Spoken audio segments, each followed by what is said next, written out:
Hi mga ka-Josa! How was your Mother's Day? Ako super busy talaga. Sunod-sunod ang ganap. And I feel so loved. I feel so blessed this Mother's Day. And that's why ang dami nating giveaways, diba? I also want to share the love with fellow moms.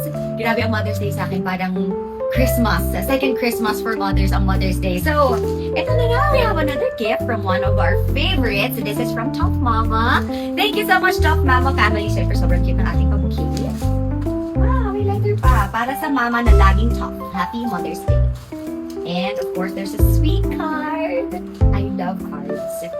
And ito. Sabi niya, Mama mo top. Of course. Pag Mama top na yan, automatically, matic na yan.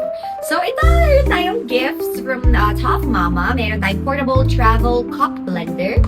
Magagamit natin to. Next, we have compact travel cooker.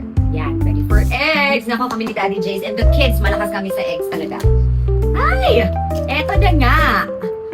I cannot emphasize enough gano'n natin kakailangan to, Mom. Every day, high-speed fan from Top Mama. I'm so happy na meron na sila nito.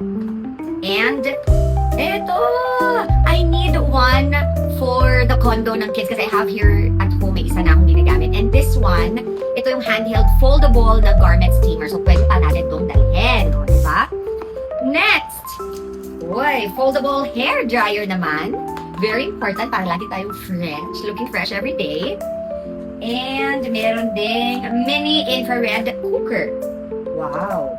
Durable crystal glass pala yung top nito. Sige, next time papakita natin kung paano natin ito gagamitin. And last but not the least, eto malaki siya guys. It's a fan! Pwede natin itong dalhin kapag may mga family outing, ganyan. Lalo na mainit ngayon. So this is really perfect. 3-speed control, compact design.